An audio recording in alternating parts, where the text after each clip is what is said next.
누가복음 8장은 앞부분에 우리가 씨 뿌리는 비유라고 잘 알고 있는 그 네 가지 밭의 비유가 등장을 합니다.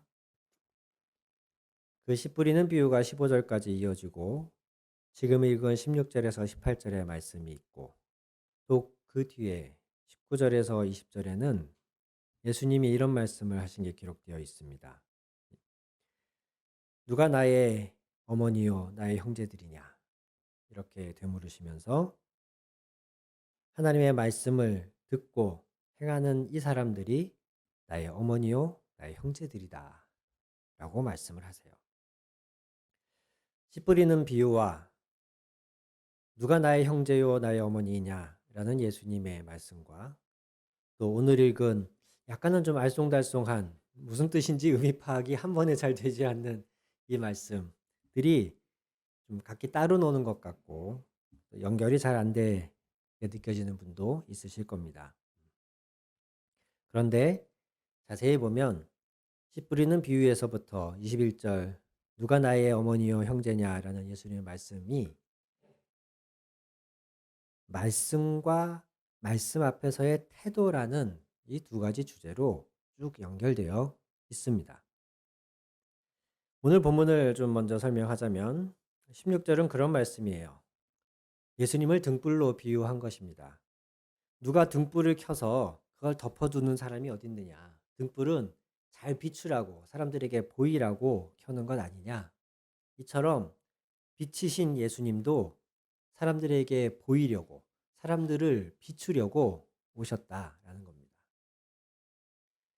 그 빛이 비춰지면 17절에 숨겨둔 것은 드러나고 감추어둔 것은 환히 나타난다 라고 말씀하세요. 그렇겠죠. 어두운 밤에 보이지 않던 것들이 날이 밝으면 보이는 것처럼 빛이신 예수님이 오시면 세상에 그동안 감춰져 있던 어두움들이 밝히 드러나 더 이상 감출 수 없게 되어집니다. 18절이 이렇게 이어집니다. 그러므로 너희는 조심하여 들어라. 이 조심하여 들어라 라는 말씀은 귀담아 들어라. 지금부터 내가 하는 말 명심해라. 이런 강조의 의미예요. 예수님은 빛으로 오셨다. 그 빛 앞에는 더 이상 감춰둘 수 있는 것이 없다. 그러니 이제 내가 하는 말 잘 들어라. 가진 사람은 더 받을 것이요. 가지지 못한 사람은 가진 줄로 생각하는 것마저 빼앗길 것이다. 이게 좀 알쏭달쏭합니다. 가진 사람이 더 받을 것이다. 야, 이것은 무엇을 가지고 있다는 것인지, 또 그 사람이 무엇을 더 받는다는 것인지, 또 가지지 못한 사람은 뭘 가지지 못한 것이며 빼앗기는 것은 무엇인지 좀 알쏭달쏭하지요. 이 본문은 이런 의미입니다. 빛이 비쳐서 감춰져 있던 것이 드러나고 보니 각 사람들의 진면목이 드러나지 않겠습니까? 사람들의 본 모습, 감춰져 있던 진면목이 드러나고 봤더니 어떤 사람은 그 사람의 알려져 있는 외형, 그 사람의 사회적 신분과 지위와 명예에 비해서 그 안에 본 모습은 참 어둡고 악한 사람들이 있더라는 것입니다. 반면에 사회적인 평판은 어떠하든지 간에 예를 들면 예수님 말씀 앞에 긍정적으로 또 진실되게 반응했던 세리나 창녀 같은 사람들. 그들은 바리새인들로부터 죄인으로 손가락질 받는 사람들이었지만 항상 예수님의 발치 앞에 나오며 예수님을 따르는 사람들이었습니다.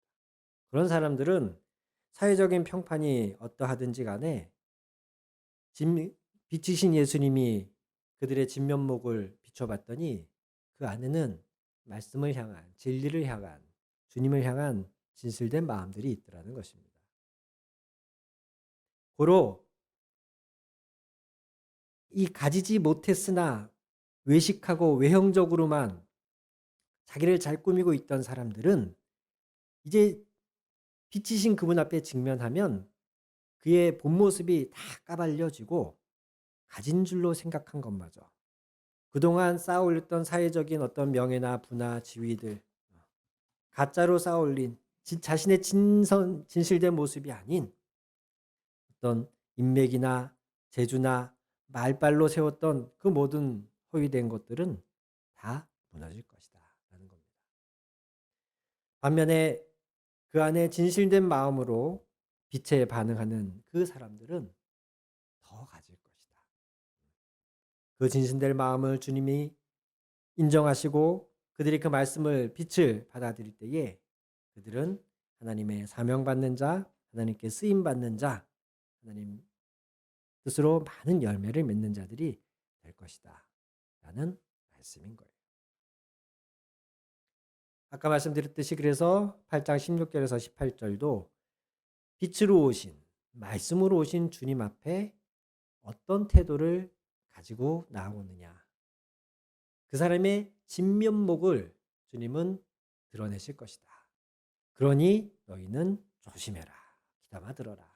이렇게 말씀하고 있는 것이에요. 고로 앞에서 씨 뿌리는 비유에서도 마음의 밭에 대해서 뿌려지는 말씀과 그 말씀을 받아들이는 마음의 밭에 대해서 이야기하고 있죠.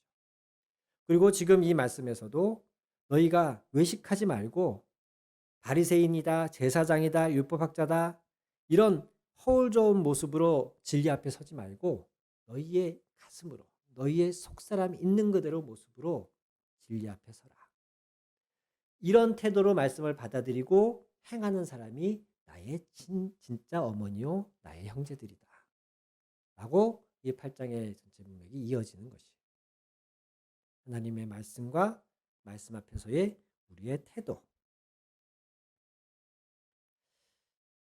18절에 이렇게 주님이 경고하시지 않습니까? 진리가 우리 앞에 왔는데, 빛이 우리 앞에 왔는데 여전히 외식하고 가식하는 자들은 주님이 오래 참고 기다리시겠지만 어떤 시점이 되면 강제로라도 그들의 허위를, 그들의 가식된 모습을 벗겨내신다는 겁니다. 요즘 방송계에서 그런 신뢰를 종종 볼 수 있습니다. 멈추면 비로소 보이는 것들이라고 하는 책이 베스트셀러가 돼서 유명해진 한 승려는 방송에 최근에 등장하셨는데 남산 타워 뷰를 가진 9억짜리 건물주이시더라고요. 평소에 무소유에 대해서 강조하시고 선, 명상 이런 것들을 가르쳐 오신 분이 남산의 9억짜리 건물에서 여유롭게 명상하는 모습이 방송을 탄 이후로 많은 이들의 비난을 받았습니다. 심지어 한번 본불이 터지기 시작하니까 그분에 대한 여러 감춰져 있던 진면목들이 드러나기 시작했는데 어떤 신문에서는 그분이 출가한 이후로 2008년에 조계종 승려로 출가를 하셨는데 승려들은 1년에 한 번씩 1년에 여름과 겨울철에 각각 3개월씩 외부 출입을 끊고 참선하고 수행해야 하는 이런 규율이 있다 그래요. 이걸 안거 수행이라고 부른다고 합니다. 매년 여름과 겨울에 이 안거 수행을 해야 함에도 불구하고 이분은 2008년 출가한 이후로 단 한 번도 이 수행을 하지 않으셨다 그래요. 본인은 명상도 하지 않고 본인은 수행도 하지 않으시면서 9억짜리 건물을 갖고서 무소유를 가르치시고 그러면서 명상 앱을 개발하고 유료로 그 앱을 프로그램을 사람들한테 판매하고 하는 데에 관여하고 계시더라는 거예요.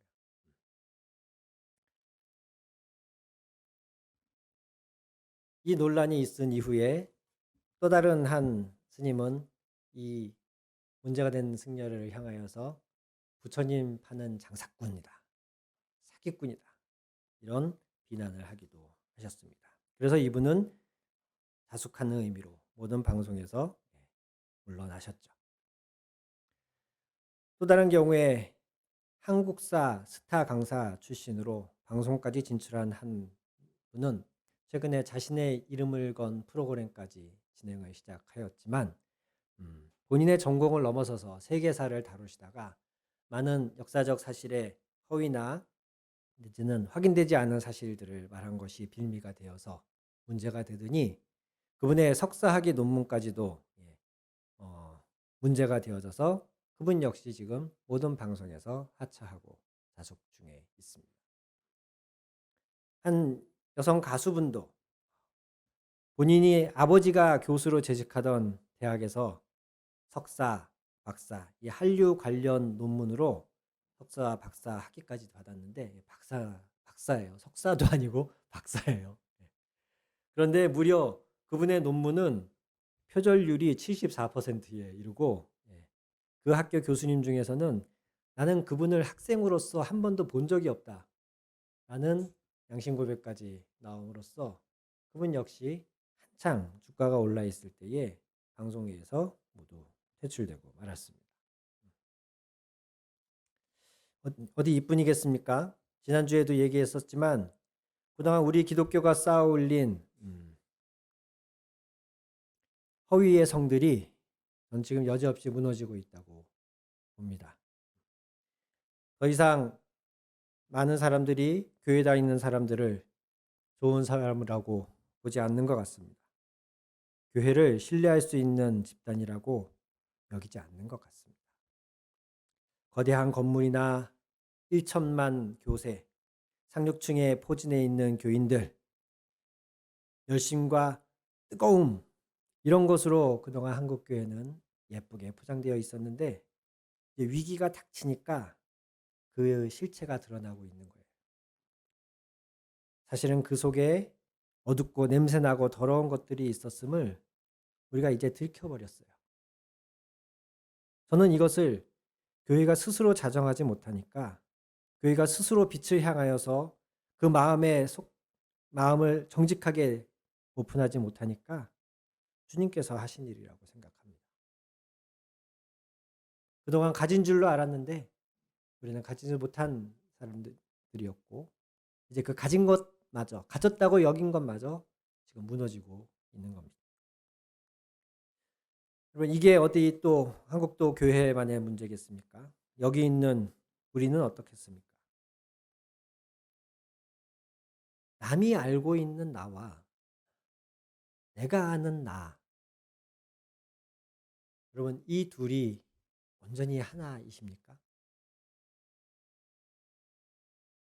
교회에서 사람들이 바라보는 나와 아무도 보는 이 없을 때에 내가 온전히 하나이냐 이 말입니다.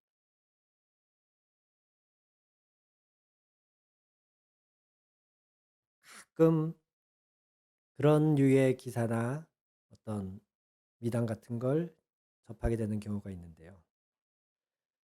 어릴 때 철 모르고 동네 구멍가게에서 이렇게 훔쳤던 뭐를 나이 30이 넘어서 그 가게 주인을 찾아가서 몇 배로 이렇게 보상을 하면서 했다라는 뭐 그런 류의 기사들. 아니 왜 이제 와서 뭐 이러십니까? 라고 물어보니까 그런 사람들이 대답하는 게 거의 비슷합니다. 네. 평생 그때 그 제 잘못이 제 마음에 침이 되었습니다.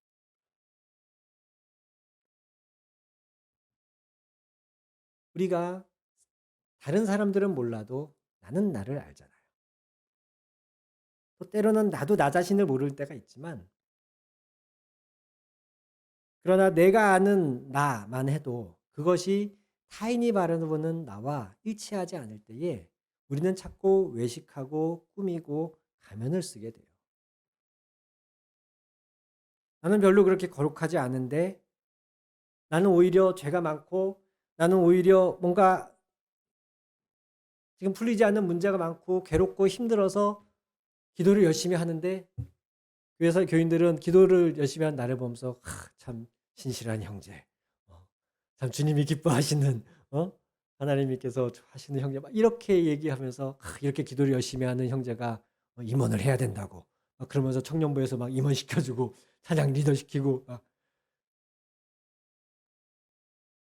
처음에는 사양하다가도 뭐 등 떠밀리고 뭐 반은 또 뭐 하고 싶기도 하고 해서 그렇게 하다 보면 문제는 그때부터 자꾸 사람들이 기대하는 모습으로 교회에서는 나를 만들기 시작한다는 것이.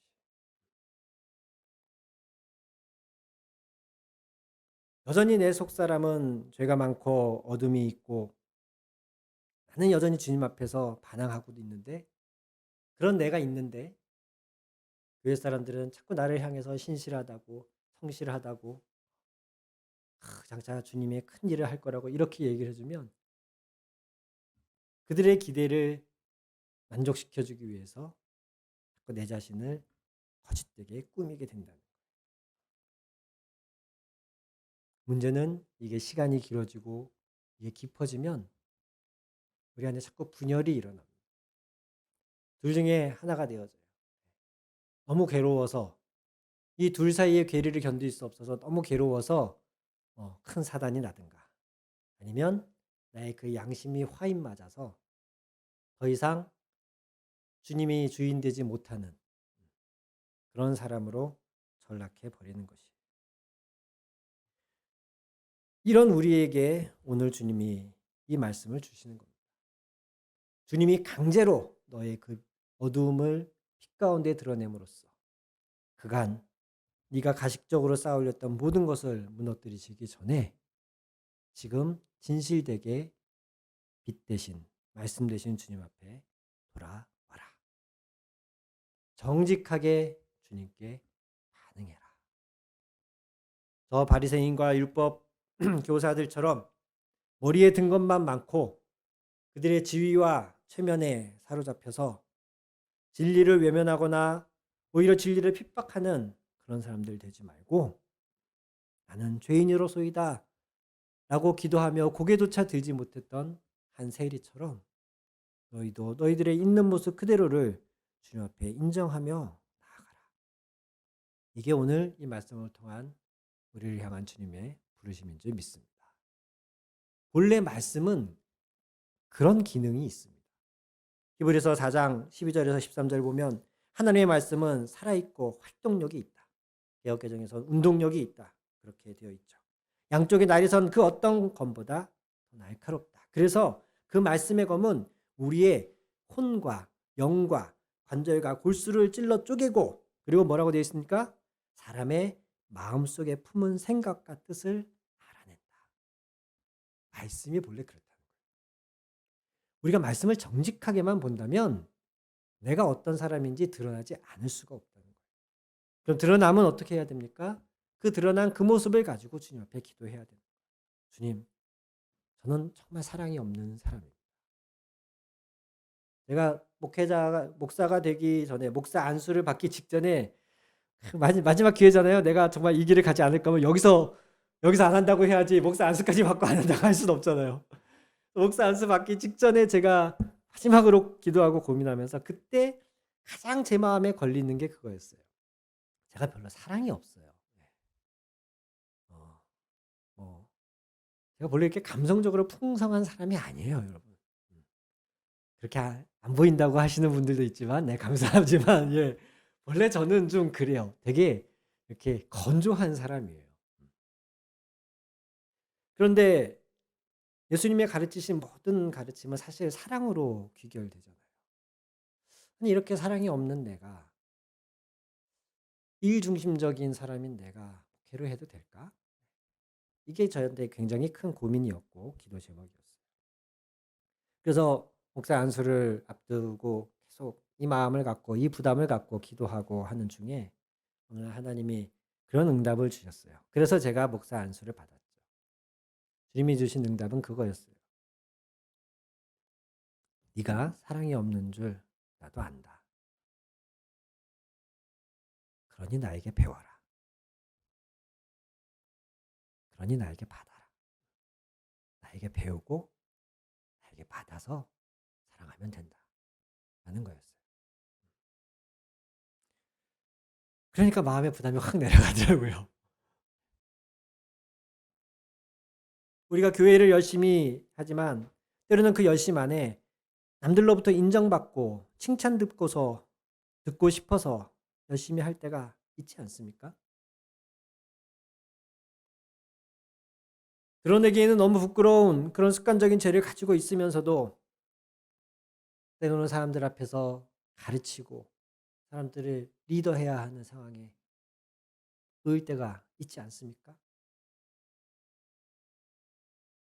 헌금도 열심히 하고 기도 열심히 하지만 알고 보면 그 마음 깊숙한 곳에는 뭔가 이렇게 하지 않으면 하나님의 큰 벌이라도 줄 것 같고, 또 이 세상살이의 모든 상황들이 염려와 근심이 가득해서 그렇게라도 하지 않으면 마음의 위로가 되지 않기 때문에 기도와 헌금에 열심히 하고 있는 그런 사람들도 종종 있습니다. 남들이 볼 때는 열심히 하는 척하지만 알고 보면 주님, 저는 참 게으른 사람입니다. 우린 때로는 이렇게 정직하게 고백할 수 있어야 한다는 것이에요. 여러분, 말씀은 신년 예배 때 이 뽑기가 하나 해가지고, 요즘 그런 거 많이 하잖아요. 송구영 신예배나 신년 예배 때. 굉장히 저는 그렇게까지 성도들이 기대하는지 몰랐어요. 어, 굉장히 많은 기대를 하시더라고요. 그 뽑히는 말씀에. 음, 저는 그렇게 생각합니다. 그거 재미로는 뭐 아니, 어쨌든 그걸 통해서 한 구절의 말씀이라도 더 접하게 되는 거니까 뭐 나쁘진 않은데, 저는 그냥 그 선에서 그쳤으면 좋겠어요. 그거 하나 붙잡고 1년을 산다? 네, 말도 안 되는 겁니다. 말씀은 매일 먹어야 되는 거예요. 매일 접해야 되는 거예요. 아니, 신년에 뽑는 말씀 카드에 어떤 목사님이 저주가 있을지어다 뭐 이런 말씀 넣어서 하시는 분이 어디 있겠어요. 뽑히는 말씀은 다 좋은 거죠. 다 위로가 되고 힘이 되고. 그런데 어디 성경에 그런 말씀만 있습니까? 때로는 주님이 얼마나 우리를 강하게 책망하시고, 때로는 얼마나 우리를 속속들이 정말 너무 부끄러워서 드러내고 싶지 않은 나의 치부까지도 다 드러내시는데, 그래야 우리가 제대로 회개하고 그래야 우리에게 참 생명이 깃들 수 있기 때문에 주님은 우리가 고통스러워하는 줄 아시면서도 때로는 우리를 광야로, 때로는 우리를 벼랑으로 내몰 때가 있으신데, 그런 말씀은 다 제쳐두고 좋은 말씀만 모아놓은 다음에 거기서 하나 골라 뽑아서 그걸로 1년을 살겠다? 이건 말이 안 되는 거죠. 날마다 말씀 앞에 정직히 서십시오.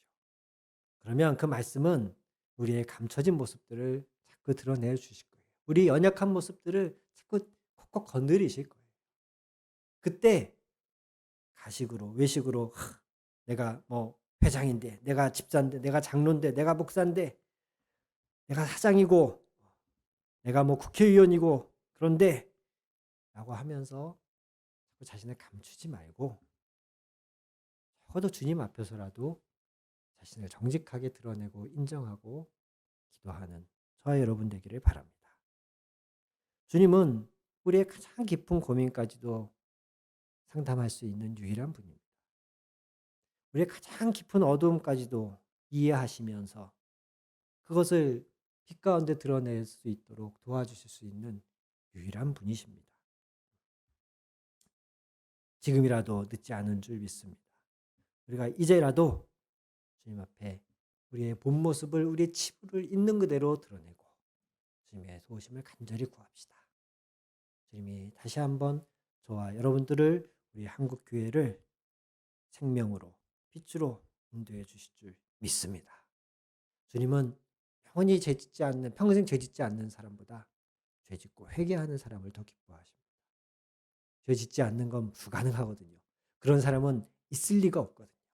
그래서 죄짓지 않은 척하거나 자기가 행한 일이 죄인 줄 모르는 그런 사람만 있을 뿐이에요. 주님이 찾으시는 사람은 오늘도 세리처럼 주여 나는 죄인으로소이다. 고기를 잡다가 주님의 말씀을 듣고 그분 앞에 엎드렸던 베드로처럼 주여 나를 떠나소서 나는 죄인으로소이다 라고 고백하는 그 사람에게 오히려 더 가까이 다가가시고 그런 사람에게 말씀하십니다. 이미 가진 자들이, 이미 진리를 향하여, 말씀을 향하여, 빛을 향하여 열린 마음을 가진 이 자들이 더 많은 것을 받을 것이다. 너희를 통하여서 내가 일할 것이다. 내가 너에게 사명을 줄 것이다. 너희는 땅끝까지 이르러 나의 증인이 되어라. 라고 말씀하실 줄 믿습니다. 우리 함께 기도하겠습니다.